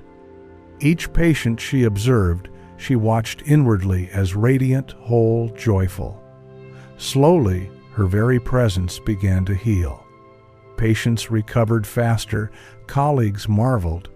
She smiled, for she knew her gaze was magnetic. She was not fighting sickness, she was summoning wholeness. Do you see? What you behold becomes drawn to you. Think of the magnet. It does not strain, it does not beg. It simply, island its field, pulls what is aligned. So too with you. You need not strain, nor plead, nor grasp. You need only observe with certainty, and life obeys. But beware, the magnet does not choose wisely for you. It reflects exactly. If you gaze on shadows, shadows are pulled. If you gaze on despair, despair arrives. This is why mastery is vigilance. to watch with care, to guard the gaze as treasure. Your relationships, too, are drawn by this magnet. If you watch others with suspicion, you summon betrayal. If you watch others with honor, you summon loyalty. If you watch yourself with contempt, you summon rejection. But if you watch yourself with love, you summon love in return. A young man once asked a sage, "Why do I always meet those who wound me?" The sage replied, "Because you are gazing upon yourself as one unworthy. Change your gaze, and you will change who is drawn." The young man wept, but he obeyed. He began to observe himself daily as beloved, cherished, whole. In time, he met those who honored him. His magnet had shifted. So too with wealth. If you watch money as scarce, it flees. If you watch it as abundant, it arrives. So too with health. If you watch the body as weak, it weakens. If you watch it as strong, it strengthens. This is not fantasy. This is magnetism. The field of life bends to your frequency, and your frequency is set by the direction of your gaze. Do not be fooled by delay. Sometimes the magnet pulls slowly, aligning forces unseen. Do not withdraw your eyes. Do not scatter your focus. Hold steady, and the current will carry what you seek. Imagine a great ship at sea. The captain sets the compass, but the waters resist, the winds oppose. Yet if the compass is steady, the ship must arrive. If the compass wavers, the ship drifts endlessly. Your gaze is this compass. Your magnet is this law. And here is the great paradox. When you gaze with true certainty, you no longer feel desperate. You no longer chase. You know. And this knowing itself is the magnet. The mystics lived this law. They walked as though all was already given, and so it was. They looked upon the world as paradise, and so paradise bloomed around them. They gazed upon themselves as children of light, and so the world reflected it. They did not chase. They observed, and reality obeyed. So I ask you, what are you magnetizing now? What do your eyes linger on in silence? What do you rehearse in imagination? What current are you summoning? For whether you know it or not, your gaze is pulling worlds toward you. Choose wisely, guard fiercely, love deeply. For the law of magnetism is not negotiable, it is law. Sacred practice. Sit in stillness. Place your hand upon your chest. Breathe deeply, slowly. Imagine yourself as a magnet glowing with golden light. Now bring to mind one vision: abundance, love, health, freedom. See it clearly. Feel it drawing toward you, not far, not someday, but now. Whisper within, what I gaze upon is drawn to me. My vision is magnet. My life is reflection. Stay with this practice. Feel the pull growing stronger. When you open your eyes, walk as though what you seek is already on its way, for indeed, it is being drawn to you even now. Chapter 13. The Observer's Choice. Every moment is a fork in the road. Every glance is a choice of worlds. To observe is not neutral. It is decision. You are choosing in every instant what shall be amplified, what shall be birthed, what shall take root. Most drift unaware, scattering their gaze upon fear and frustration, not realizing they are voting with their eyes, electing the very realities they dread. But the awakened one knows. The act of observation is the act of choosing destiny. Think of a garden at dawn. Before you lies both flower and weed. You bend down to look closer. The question is simple. Which do you watch? If your eye lingers upon the weed, your hand will water it, your mind will multiply it. If your gaze rests on the flower, you will tend it, guard it, nurture it. Soon the flower expands and the weed shrivels. The garden is shaped not by accident, but by the eye of its keeper. So it is with you. Your life is a field of infinite seeds. The ones you choose to observe again and again are the ones that rise. The mystics whispered this in different tongues. The Vedic seers said, "You become what you behold." The Hermetic teachers said, "The all is mind, and the mind is all." Christ declared, "If thine eye be single, thy whole body shall be full of light." Each was pointing to the same hidden truth. Your eye is sovereign, and its choice decides your fate. But here lies the challenge. Appearances tempt you to choose shadows. When lack flashes, you gaze upon it. When illness arises, you stare at it. When betrayal wounds, you replay it. And so the weeds multiply. Not because you are cursed, but because you watch them. The discipline is to withdraw your gaze from what you do not choose and to gift it only to what you do.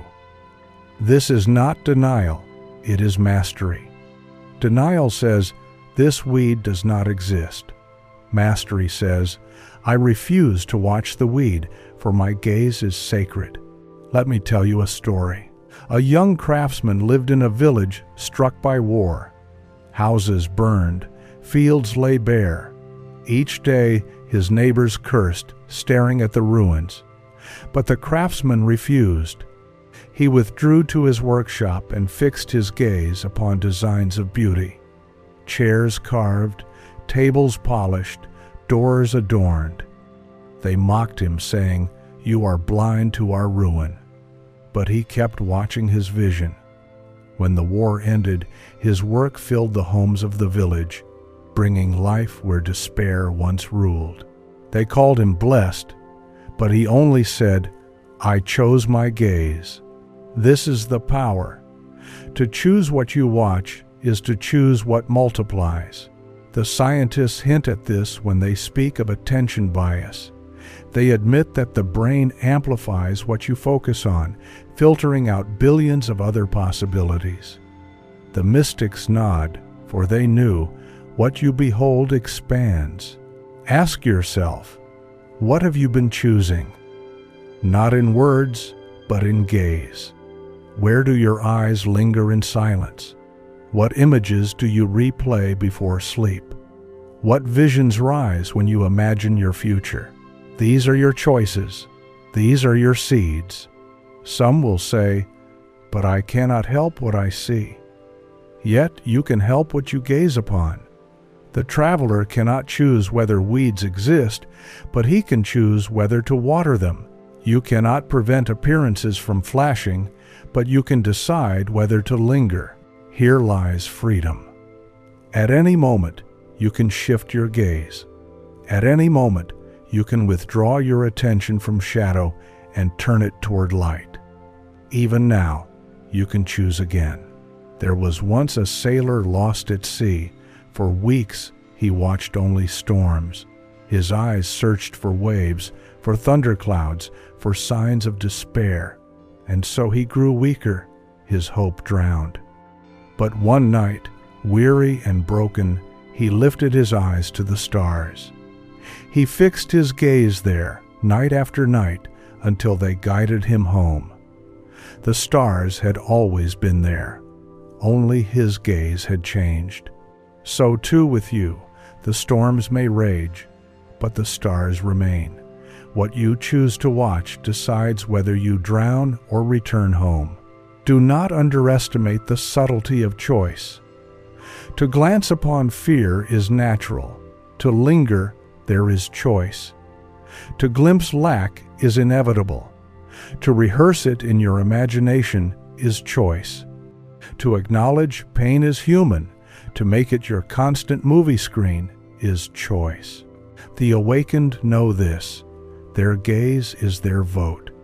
Every time they watch abundance, they vote for it. Every time they watch love, they vote for it. Every time they watch joy, they vote for it. And the universe counts every vote, multiplying it until it becomes their world. And here lies the paradox.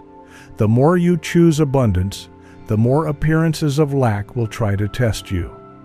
Not because the law is false, but because the old reflection lingers. Do not be fooled. Keep watching your choice, and soon the mirror must align. Imagine the mirror delayed. You smile, but the reflection still frowns. You grow impatient, but if you keep smiling, the reflection cannot resist. It will change. So too with life. Appearances may lag, but if your gaze remains steady, the mirror must obey. This is why the mystics were serene in chaos. They did not watch the weeds. They watched the flowers. They chose their gaze, and their world followed.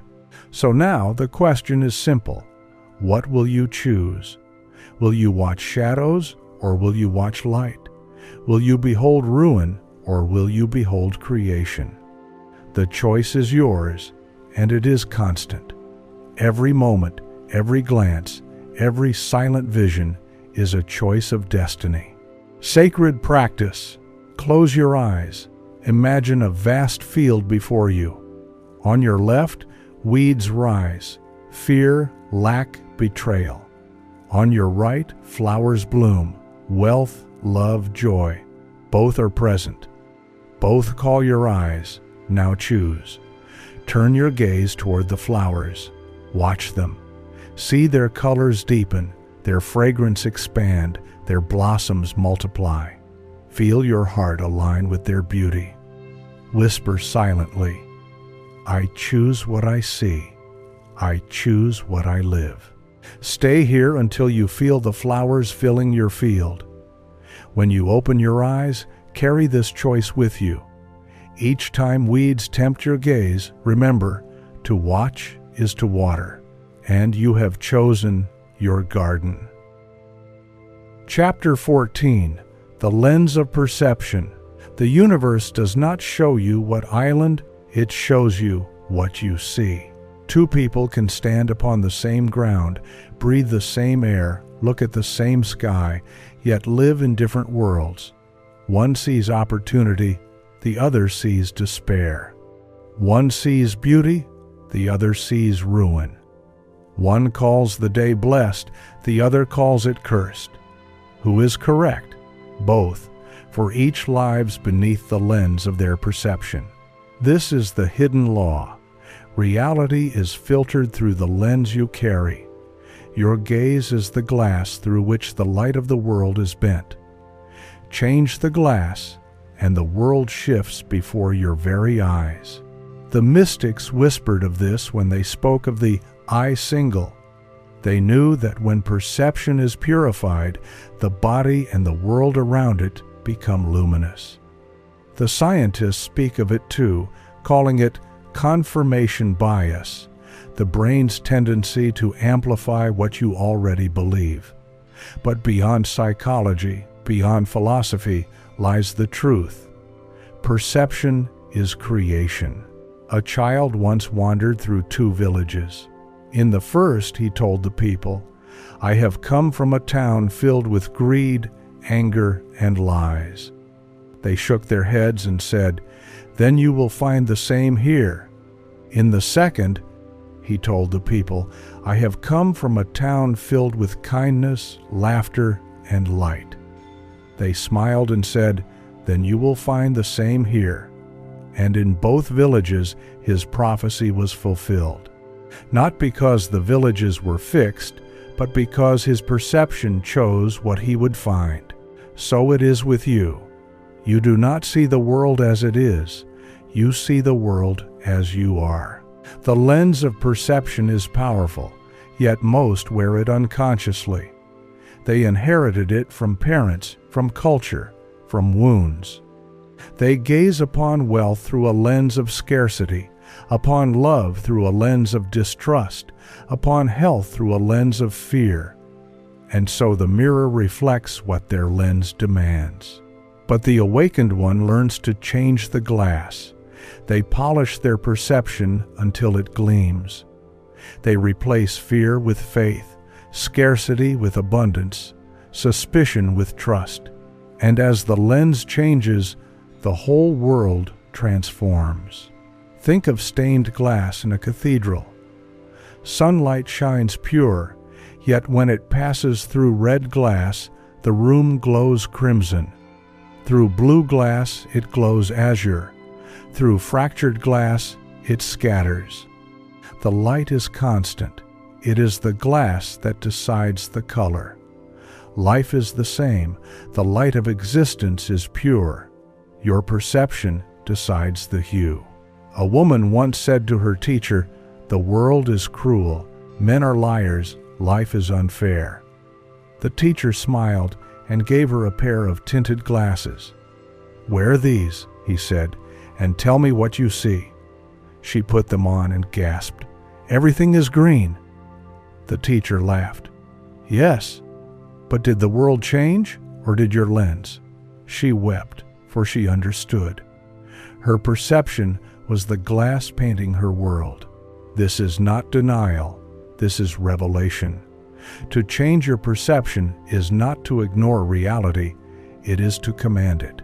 The scientists tell us that the brain receives far more information than it can process.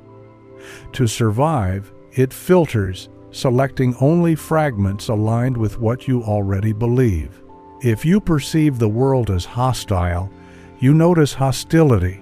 If you perceive the world as generous, you notice generosity. What you call reality is a filtered fraction of infinite possibility, and the filter is your perception. So, what lens are you wearing? Do you look through the glass of despair? Do you peer through the lens of complaint? Do you watch through the glass of fear? Then your world will glow with those colors, but change the lens, and the glow shifts. A king once ruled a kingdom torn by famine. His advisors told him, "The land is cursed." But he gazed upon the fields and said, "I see them fertile." He ordered irrigation built, seeds planted, songs sung. The people mocked his optimism, but he persisted. Seasons later, the land bloomed.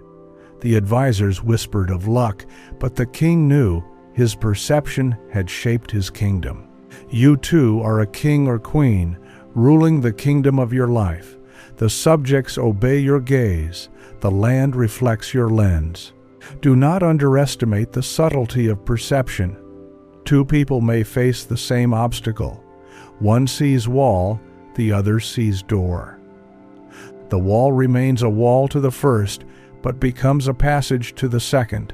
The obstacle did not change, the lens did. Here lies your power, to choose your lens, to polish it daily with gratitude, with faith, with love, to refuse the cracked glass of fear, the dark glass of resentment, to hold to the clear glass of vision. For as surely as stained glass paints the sun, your perception paints your world. The mystics practiced this with devotion. They trained their perception to behold the divine in all things, to see light in shadow, order in chaos, love in loss. And so their world became luminous, even in prisons, even in deserts, even in storms. What if you lived this way? What if you trained your perception to find blessing in every moment? What if you polished your lens until it gleamed with clarity? The world would bend to meet your vision. The mirror would brighten to match your gaze. Sacred practice. Sit quietly. Close your eyes. Imagine before you a window made of glass. At first, the glass is cracked, tinted with fear, clouded with doubt. Look through it. You see shadows, scarcity, despair. Now, in your imagination, polish the glass. Wipe away the cracks. Replace the tint with clarity. As you polish, watch the world beyond transform. Darkness turns to light, scarcity to abundance, despair to joy. Whisper silently, I choose my lens, I polish my sight. Open your eyes. As you move through the day, remember, the world you see is the world your perception paints. Guard your lens, polish it often, and your life will glow with the colors of your choice. Chapter 15. The Birthplace of Reality. Every creation begins twice. Once unseen in the chamber of the observer's eye, and once seen in the mirror of the outer world. Most mistake the second for the beginning. They think reality begins when they see it with their physical eyes, when the house stands, when the gold is counted, when the love arrives. But the awakened know the first birth is the truest, the silent conception in vision, the gaze that holds the image long before flesh and stone obey. This is the birthplace of reality, the temple of your attention. The mystics walked in this truth with reverence. They did not bow to outer facts, for they knew the facts were echoes. They bowed to vision, they worshipped imagination. They treated attention as sacred fire. And because they did, their world glowed with miracles. The scientists, too, stumble upon this mystery. They say the brain rehearses no difference between imagined and real. They find that athletes who train in vision improve as though they trained in flesh. They confess that observed particles behave differently than unobserved ones, and so, without knowing, they are whispering the same truth the mystics sang. Reality is birthed in observation. Think of a sculptor in his studio. He sees the statue before the marble is touched. The chisel only follows the gaze. The outer birth only mirrors the inner birth. Without vision, his hands falter. With vision, his hands obey. So too with you. The life you live now was birthed long ago in the womb of attention. What you watched again and again has hardened into fact. You may curse it, but it is your child. And here is the gift. You can conceive anew. You can birth a different reality by shifting your gaze. A farmer once prayed for rain. Each day he looked to the sky and saw only clouds of dust. His heart sank, his crops withered. But another farmer nearby prayed differently. Each day he closed his eyes and watched rain fall, soil drink, fields bloom. His gaze was so vivid that he began preparing his land, digging trenches, building reservoirs. When the rain finally came, his fields thrived while the others lay bare. The difference was not the sky, it was the birthplace of their vision. Understand this. The unseen is not empty, it is womb. Your observation is seed. What you plant there with steady gaze must be born outwardly. But most people miscarry their creations. They glance at desire briefly, then abandon it. They conceive abundance one day, but starve it with fear the next. They imagine love in silence, but strangle it with doubt in waking. And so the womb remains empty, the birth denied. To master creation, you must carry your vision as a mother carries child. You must nourish it daily with attention, protect it from the poison of fear, whisper life into it with certainty. Even when appearances deny it, you must know, the child is growing in the unseen. The birth is inevitable. The ancients knew this. They spoke of faith as substance, as evidence of what is not yet seen. They did not mean faith as hope, but as inner knowing. To them, imagination was not fantasy. It was womb. Do not think your desires are idle. They are blueprints, seeds, beginnings. The question is not whether you can have them. The question is whether you can carry them, guard them, gaze upon them, long enough for the mirror to obey. There was once a poor man who longed for wealth. He imagined coins in his hand, feasts upon his table, robes upon his back. At first he laughed bitterly, for his room was bare. But he persisted. Night after night he watched abundance. Slowly his posture changed, his words shifted, his choices aligned. Years later, he walked as a wealthy man. His neighbors asked, "How did fortune find you?" He answered, "It was born in me long before you saw it." And what of you? What births are waiting within you now? What visions knock upon the door of your attention, asking to be carried, asking to be observed? The world you live in now is not final.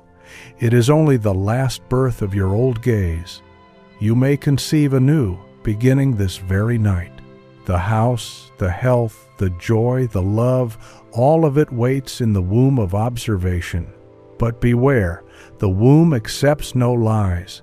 If you gaze upon your vision while filled with fear, the seed withers. If you gaze with doubt, the child is stillborn. Only steady observation, wrapped in faith, clothed in feeling, can bring life. This is why gratitude is the great midwife. To thank as though it is already here is to nourish the unborn with strength. To celebrate in advance is to hasten the birth. And patience is the guardian. For just as no child is born the day after conception, no vision is birthed the moment you look.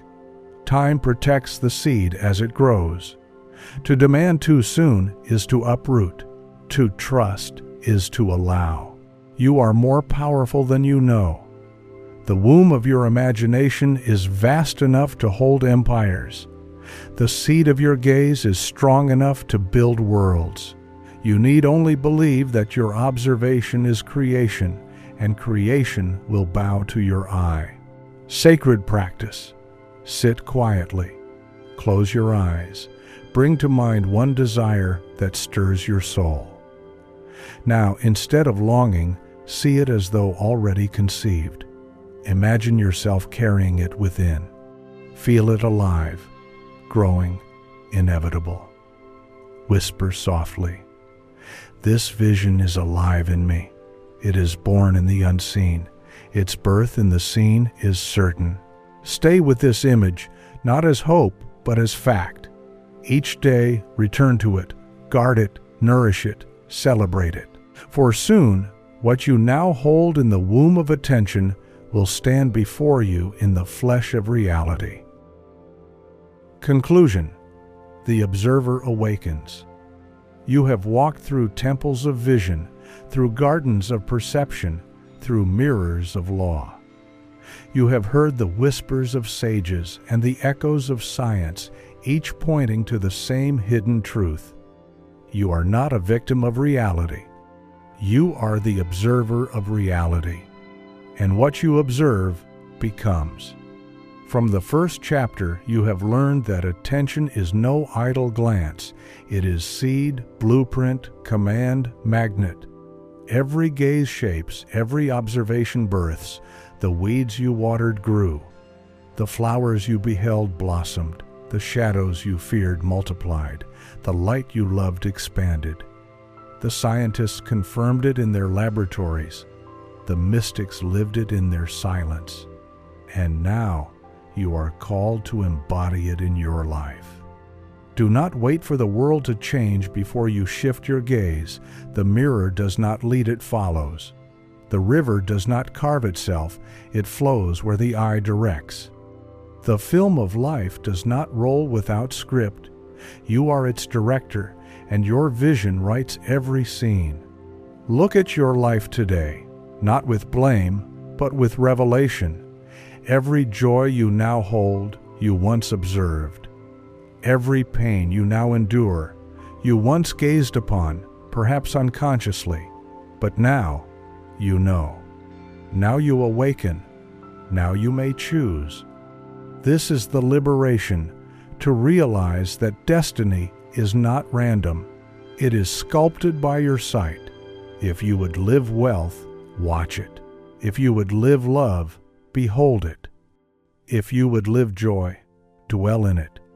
For the mirror cannot resist. You are the architect, the gardener, the sculptor, the sovereign. The throne has always been yours. The crown has always rested upon your gaze. So stand now as the awakened observer. Withdraw your eyes from fear. Refuse to watch shadows. Turn your gaze toward the luminous. Hold it steady. Love it deeply. Guard it fiercely. For the world will always become what you behold.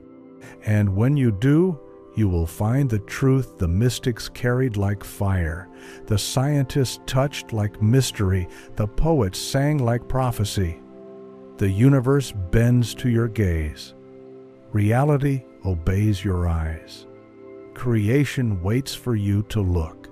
You are the observer, and the observer is creator. If these words have stirred something within you, if you feel the awakening of the observer within, let your gaze act even now. Look upon this space as sacred community. Like this video, to anchor the frequency in your heart. Leave a comment to give voice to your vision so others may see the reflections you choose. And subscribe so that you may walk with us through more journeys of light, more revelations of truth, more awakenings of power. Together, as observers, we will shape not only our own lives, but the world itself. The mirror is waiting. The choice is yours. What will you gaze upon now?